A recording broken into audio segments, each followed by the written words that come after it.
বিসমিল্লাহির রহমানির রহিম। দেখেন আমাদের টমেটো কত সুন্দর।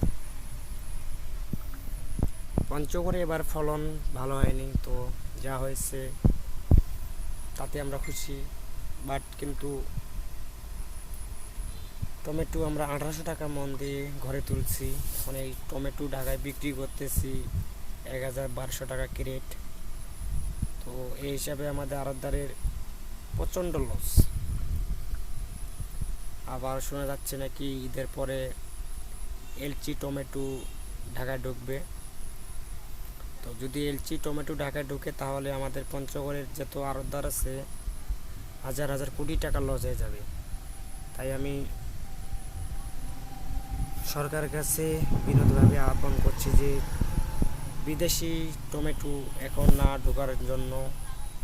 আগে আমাদের দেশের টমেটো শেষ হোক, পরে আপনাদের বিদেশি টমেটো নিয়ে এসে ব্যবসা করতে পারেন, সমস্যা নেই। না হলে আমাদের পঞ্চগড়ে হাজার হাজার কোটি টাকা লস হয়ে যাবে।